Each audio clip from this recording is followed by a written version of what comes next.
Saerp assina contrato para dar início ao projeto de estudo de captação de água do Rio Pardo. Secretário estima um investimento total na casa dos 600 milhões de reais. Especialistas no setor defendem que esta verba poderia ser investida na redução de perdas. O contrato de financiamento de mais de 3 milhões de reais foi assinado pela Saerp junto à Caixa Econômica Federal. O documento prevê a obtenção de recursos que serão investidos num projeto polêmico: o estudo de utilização das águas do Rio Pardo no abastecimento de Ribeirão Preto. Agora, a Secretaria vai dar início ao processo de licitação para contratar uma empresa especializada para realizar esse estudo. Esse estudo ele tem aproximadamente 9 meses, onde essa empresa, que é a vencedora, vai ver todas as nuances do projeto, onde vai ser a estação de tratamento de água, lá no Rio Pardo, qual ponto mais ou menos, e aí depois começa a fazer a distribuição dessa água tratada para a população. Então são 9 meses, depois mais em torno de 12 meses para poder fazer a estruturação do projeto, que aí terá, onde terão os valores e os prazos para poder fazer essa construção. Talvez levando em consideração em outras cidades, mais ou menos, que faça algo em torno de 600, 700 milhões de reais. O secretário defende que a medida vai garantir a segurança hídrica do município, preocupação que vem sendo debatida com a Agência Nacional de Águas e Saneamento Básico. Ribeirão tem liberado a outorga para a utilização de 3 metros cúbicos por segundo das águas do rio. A Agência Nacional de Água alertou o município de Ribeirão Preto há uns anos atrás que Ribeirão ela só tem o manancial do aquífero Guarani. A partir desse alerta, começamos os estudos para buscar uma fonte alternativa ao aquífero. Então, a água do Rio Pardo vem em complementação ao aquífero, porque também é um manancial aí que precisa ser preservado, ter tempo de recarga para poder, para as futuras gerações terem água. É uma água própria, muito melhor do que muitos córregos, bacias, você pode comparar com São Paulo, que é Guarapiranga, Piles, a água do Rio Pardo é muito melhor.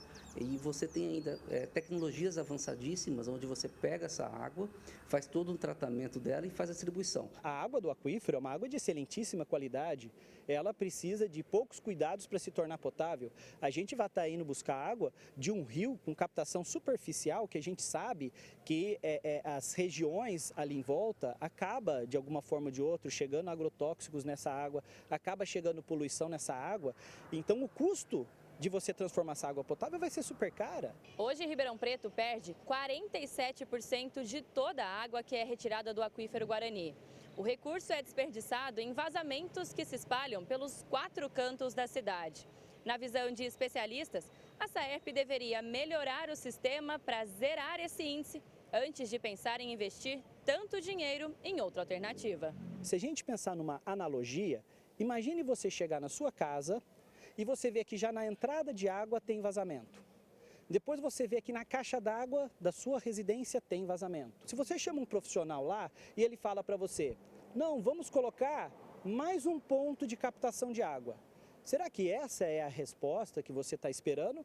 Ou uma resposta mais inteligente seria, vamos primeiro acabar com os vazamentos, vamos trocar essa tubulação que está na parede vazando por uma tubulação nova, para que a entrada de água que existe hoje, de repente, já seja suficiente. O engenheiro civil defende que a cidade precisa primeiro mapear e setorizar toda a tubulação de água e esgoto para economizar recursos.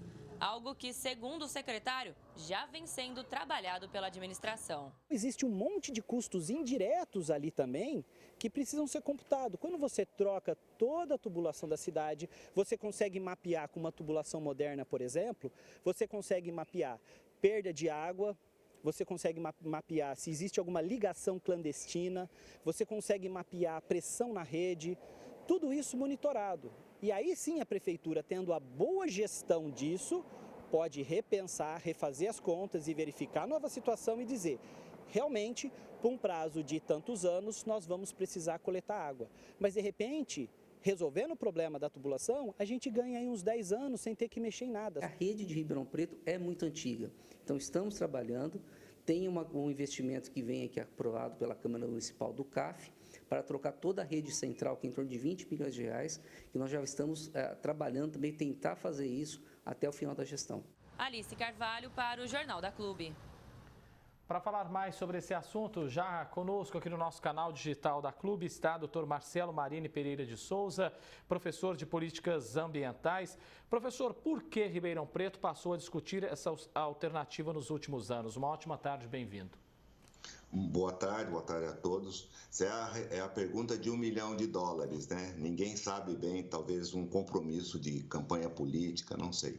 É completamente extemporânea essa discussão sobre aproveitamento do Rio Pardo como abastecimento de Ribeirão Preto na atualidade. Nós temos um serviço muito anterior a ser feito, que é toda a reforma de tubulação, enormes perdas, enfim, não há motivo para que se preocupe hoje com a água do Rio Pardo, exceto se você imaginar que uma expansão da Zona Sul, com uma acumulação de pessoas, etc., então eu vou precisar, para atender certos interesses econômicos de empreendimentos imobiliários, eu vou precisar de levar a água para esses locais.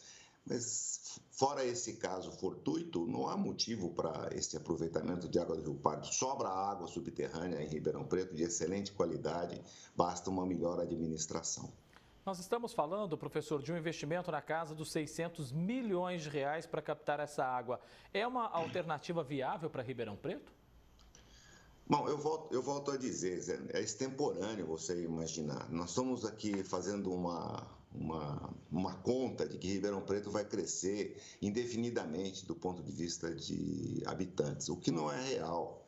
Quer dizer, se você experimentar como é que o mundo está se desenvolvendo do ponto de vista de número de pessoas, esse número vai se estabilizar até 2050, 2060 e depois experimentará um decréscimo. Portanto, nós não teremos uma nova grande São Paulo em Ribeirão Preto. Haverá um crescimento populacional e depois ele vai se estabilizar. Se nós otimizarmos os processos de uso de água subterrânea, estaremos dentro de um cenário em que é possível você repor a água subterrânea e aproveitá-la dentro de um aspecto de sustentabilidade. Portanto, nesse momento eu acho extemporâneo. É muito mais oportuno você investir esses recursos e outros na otimização do processo de uso de água subterrânea hoje em Ribeirão Preto. É um privilégio nós termos esse manancial e temos que investir pesadamente na manutenção dele e no aproveitamento adequado. Hoje nós temos um aproveitamento perdulário, se perde água demais em Ribeirão Preto, né? Não apenas no serviço público de abastecimento, mas também nesses poços individuais em Ribeirão Preto. É justamente isso que eu já ia perguntar agora, Marcelo, porque a gente está falando de um investimento na casa de mais de R$500 milhões, né? R$500 bilhão para fazer essa captação de água, quando hoje o Ribeirão ainda perde metade da água que é captada do aquífero Guarani. Realmente não dá para entender, né? Eu volto a dizer, não é muito lógico esse processo, né? Não tem. Nós temos 100 e pouco, 107, 108 poços de abastecimento do SAERP e um outro número muito expressivo de abastecimento de pequenos condomínios, de atividades econômicas. Em todos eles existe um consumo perdulário, essa que é a realidade. Nós temos muito consumo de água. Nós temos que atacar esse ponto, quer dizer, o aproveitamento adequado. Aquele metro cúbico que eu retiro do aquífero subterrâneo, eu tenho que aproveitar o máximo possível. Reduzir isso para menos de 15%, 20%, menos de 15%. E aproveitar isso. Mesmo esse aproveitamento, quando existe, ele é muito perdulário. Hoje nós estamos fazendo conta de 400, 500 litros por habitante por dia.